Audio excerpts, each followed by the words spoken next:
अस्सलाम वालेकुम। आप सभी को बहुत बहुत रमज़ान मुबारक। अल्लाह ताला हमको और आपको सभी को ज़्यादा से ज़्यादा इबादत करने की तौफ़ीक़ दे और अल्लाह ताला हमारी इबादत को कबूल करे। आप सभी मेरे लिए ज़रूर दुआ करिएगा, इंशाल्लाह मैं भी आप सभी के लिए दुआ करूँगी। तो ये है सहरी का टाइम। मैं सुबह 3 बजे उठ गई थी।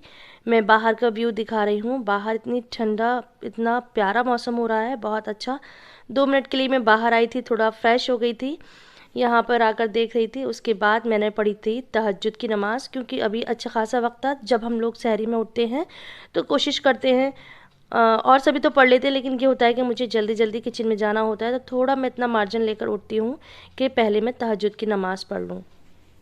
अब उसके बाद मैं गई हूँ किचन में, तो मैं रात को ही प्रिपरेशन कर लेती हूँ। जैसे कि सालन जो बनाना होता है, हमारे यहाँ या तो अंडा और पराठा खाया जाता है या फिर सालन रोटी खाई जाती है। हम लोग रात में अफ्तार के बाद या तरावी के बाद खाना नहीं खाते, इस टाइम ही रोटी खाते हैं। तो मैंने सालन चिकन का कौरमा रात को बना लिया था और आटा गूंदकर फ्रिज में रख दिया था, जिसे निकाल कर अब मैंने बाहर रख दिया है। अब सबसे पहले मैं दूध में फैनी डालूंगी, तो मैं यहाँ पे दूध फैनी बनाऊंगी। दूध फैनी बहुत ही कम बनेगी, सिर्फ पापा के लिए, कोई और नहीं खाता है। तो मुझे जितनी रोटी बनानी है मैंने उसके पहले पेड़े बना लिए हैं उधर, जब तक मैं दूध फैनी तैयार कर लेती हूँ। तो जब दूध बॉयल हो जाएगा तो उसमें मैंने ये फैनी डाल दी हैं और उसके 2 मिनट के बाद मैं इसमें चीनी डाल दूँगी। कभी कभी मैं दूध फैनी भी रात में बनाकर रख देती हूँ, तो वो थोड़ी ठंडी हो जाती है, फिर उसमें गर्म दूध और ऐड करके वो दे देती हूँ। अब सबसे पहले मैं बना रही हूँ रोटियाँ। तो मैं क्या करती हूँ, इस टाइम सब लोग कुरान पढ़ रहे होते हैं, कोई तस्बीह पढ़ रहा होता है, तो मैं किचन में जब काम कर रही होती हूँ तो कोई ना कोई अल्लाह ताला का ज़िक्र करती रहती हूँ। चाहे सुबहान अल्लाह की तस्बीह पढ़ूँ, इस्तग़फ़ार की तस्बीह पढ़ूँ, अल्लाह की तारीफ़ करती रहती हूँ। तो इससे क्या होता है, काम भी होता रहता है और हमें सवाब भी मिलता रहता है। रोज़े का असल मतलब होता है इबादत, जिससे कि आजकल हम लोग बिल्कुल दूर होते जा रहे हैं। हम रोज़े का मतलब समझने लगे हैं सिर्फ़ और सिर्फ एक तरह की खाने का एक फेस्टिवल है, एक तरह का हमने फूड कंपटीशन कर रखा है, नई नई वैरायटीज़ बनाना। मैं सबकी नहीं कह रही हूँ, मैं खुद अपने यहाँ की बात कर रही हूँ। हम लोग नई से नई वैरायटीज़ बनाते हैं, नई नई डिशेज़ बनाते हैं और इबादत तो करते हैं, लेकिन उतनी नहीं करते जितनी करनी चाहिए। रमज़ान का असल मकसद है हमें अल्लाह ताला को राज़ी करना, अपने गुनाहों की माफ़ी मांगना, अल्लाह ताला को खुश कर देना। तो मैं इस टाइम कोई ना कोई तस्बीह पढ़ती रहती हूँ और इसके साथ ही चाय भी बन गई थी, सालन भी गर्म हो गया था, रोटी भी बन गई थी और दूध फैनी भी बन गई थी। उसके बाद हमने बैठ के सुकून से करी थी सहरी। सहरी हो चुकी है, मैंने किचन भी साफ़ कर लिया है। इसी टाइम सहरी के टाइम ही मुझे दिन में जो छोले बनाने होते हैं, मटर बनानी होती है, चना बनाना होता है, मैं इस टाइम ही भिगो देती हूँ धोकर उनको। मैं पहले से इनको उबालकर स्टोर फ्रीज़ नहीं करती हूँ फ्रिज में, क्योंकि फ्रिज में इतनी ज़्यादा जगह नहीं होती है कि हम इसे भी हम बॉईल करके फ्रीज़ कर लें। ऐसे तो मैं कर लेती हूँ कि 2 दिन के लिए 2 दिन का इसको बॉईल करके रख दूँगी और उसको नेक्स्ट डे या उसके अगले दिन मैं यूज़ कर लूँगी। तो किचन साफ़ हो चुका था। मैंने यहाँ पर हरी मटर बना दी थी, क्योंकि दिन में बनाऊँगी मैं रगड़ा चाट। और ये हो गया है अब फजर का टाइम, तो मैं बाहर गेट पर आई हूँ, तो नमाज़ी आ रहे हैं नमाज़ के लिए। तो मैं अब अंदर आ गई हूँ। किचन बिल्कुल साफ़ सुथरा हो गया है, मैंने कर दी है लाइट ऑफ। अब मैं भी जाकर फजर की नमाज़ अदा करूँगी। तो इस टाइम मैंने फ़जर की नमाज़ पढ़ी है और इस टाइम ही मैं साथ में थोड़ा सा कुरान पढ़ूँगी। जबकि मुझे नींद बहुत ज़्यादा आती है इस वक्त, लेकिन यही महीना है अपने आप से मशक्क़त करवाने का, अल्लाह ताला को खुश करने का। अगर मैंने पिछली जो क्लिप में ज़्यादा बोल दिया था इबादत के लिए, अगर किसी को बुरा लगा हो तो सॉरी। मैंने किसी को पर्सनली नहीं कहा, मैंने अपने घर की कहा है कि हर जगह मैं अपने रिश्तेदारों में अपने यहाँ खुद देखती हूँ कि बहुत ज़्यादा खाने का ज़ोर है और इबादत हमने साइड में कर दी है। अच्छा, नमाज और कुरान शरीफ के बाद मैं इस टाइम अपने अकॉर्डिंग 1-2 घंटे के लिए सो जाती हूँ, क्योंकि फिर उससे थोड़ा बॉडी में एनर्जी आ जाती है, मैं फ्रेश हो जाती हूँ। उठने के बाद घर की करी थी क्लीनिंग, घर को करा था सेट और घर कर दिया था बिल्कुल साफ़ सुथरा। और इसी टाइम यानी सुबह के टाइम ही मैं एक नोट तैयार कर लेती हूँ कि आज मुझे अफ्तार में क्या क्या बनाना है। इससे मुझे बहुत हेल्प मिलती है और ये मैं आज से नहीं, बहुत पुराना कई सालों से करती हूँ। ऐसा करने से एक माइंड में रहता है कि मुझे क्या क्या बनाना है और इसकी जो भी प्रिपरेशन होती है वो मैं सुबह में कर लेती हूँ, दोपहर में कर लेती हूँ, उस हिसाब से कर लेती हूँ। तो मैं अच्छा यहाँ आपको दिखा रही हूँ, ये एक क्रीम है, हर्बल क्रीम है, ये मुझे बहुत सूट करी है। इसको मैंने अमेज़ॉन से ऑर्डर करा था, आप लोग सर्च कर लीजिएगा, मैं कोई इसकी लिंक नहीं लगा रही, ना मैं इसका कोई एडवर्टीज़मेंट कर रही हूँ। ये इतना मुझे सूट करा था, बहुत ही माइल्ड है और बहुत अच्छा इसमें मॉइस्चर होता है इस क्रीम में। तो वुज़ू के बाद जो स्किन ड्राई हो जाती है तो इसको 1-2 बार दिन में यूज़ कर लें। तो बातों बातों में बताना मैं भूल गई कि आज मेरी बेटी के स्कूल में था पीटीएम, तो मैं यहाँ आई हूँ इस स्कूल में। आज उनका रिज़ल्ट डे था, माशाल्लाह अच्छा रिज़ल्ट आया है। मेरे कुछ व्यूअर्स हैं जो इनके स्कूल की बहुत तारीफ़ करते हैं, कहते हैं कि हमें आपकी बेटी का स्कूल बहुत अच्छा लगता है, तो इसलिए मैंने कुछ उसकी क्लिप्स ऐड कर दी हैं। घर आने के बाद मैंने जो कपड़े धूप में डाल रखे थे उनको धूप से उतार रही हूँ, क्योंकि सुबह जब मैं उठी थी तो मशीन से मैंने कपड़ों को यहाँ पर फैला दिया था।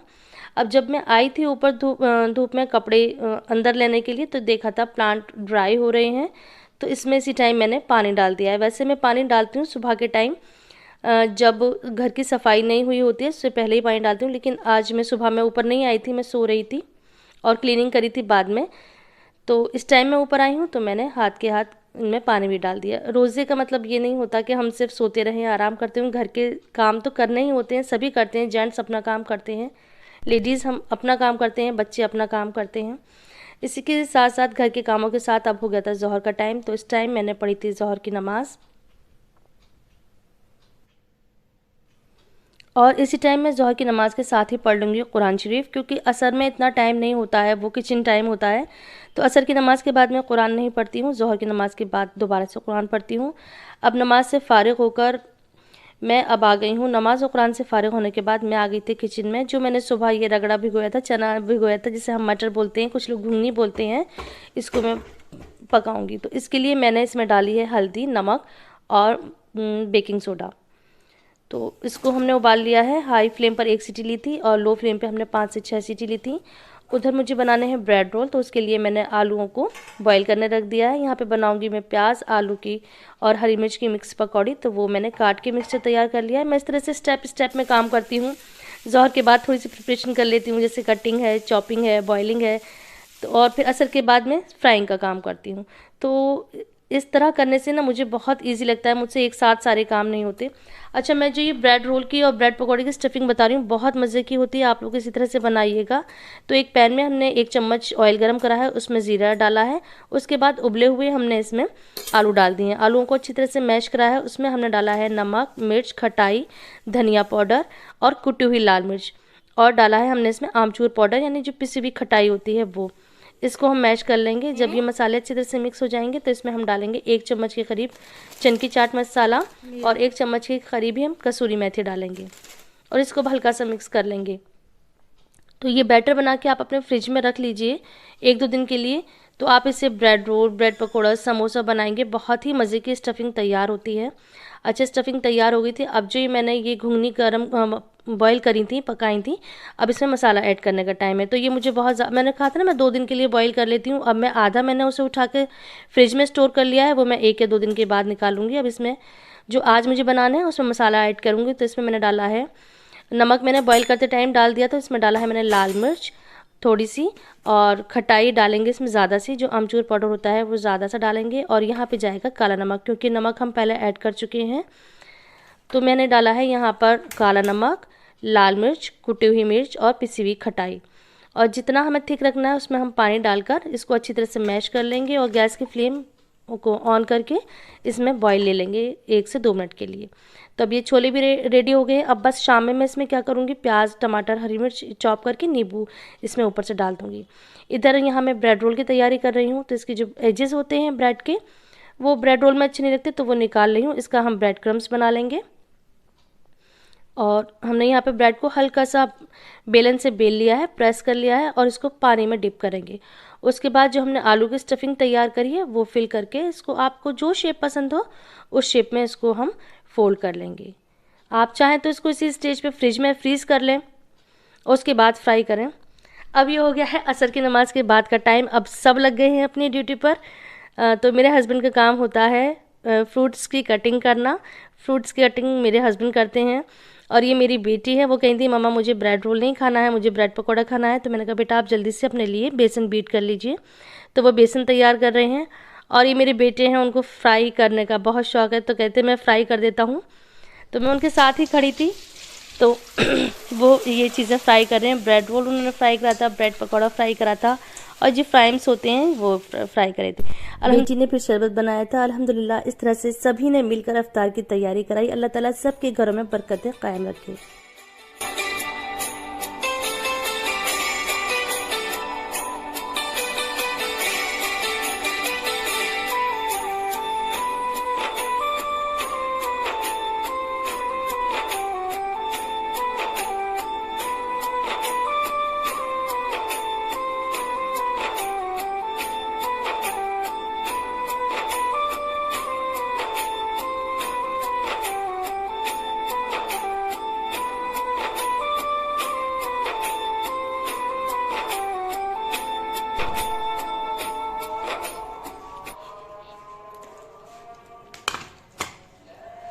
अफ्तार का वक्त होता है खूब दुआ मांगने का, खूब गिड़गिड़ाने का, अपने रब को राज़ी करने का। अफ्तार के बाद हम लोग मगरिब की नमाज़ पढ़ते हैं, फिर चाय पी के रेस्ट करते हैं, थोड़ा आराम करते हैं, लेटते हैं। उसके बाद हो जाता है इशा का टाइम। तो और इस टाइम खुद को एनर्जेटिक फील कराने के लिए, रमज़ान की वाइब्स लाने के लिए मैं कभी अगरबत्ती लगा लेती हूँ या कभी इस तरह से मोमबत्तियाँ जला लेती हूँ। घर को थोड़ा सा अच्छा पॉजिटिव माहौल और पैदा करती हूँ। और उसके बाद फिर मैं पढ़ती हूँ इशा की नमाज़। मैं और मेरी बेटी साथ में इशा की नमाज़ पढ़ते हैं। फिर हम लोग पूरी तराबी पढ़ते हैं। अल्लाह ताला हमारी आपकी सारी इबादत को कबूल करे और ज़्यादा से ज़्यादा इबादत करने की तौफीक अता फरमाए, और हमें हमसे राज़ी हो जाए हमारा खुदा, और हमें तौफीक दे कि हम उसको खुश कर सकें, अपने आमाल को हम लोग सुधार सकें, अपनी आखिरत को सुधार सकें। प्लीज़ मुझे दुआ में याद रखिएगा। मिलते हैं नेक्स्ट ब्लॉग।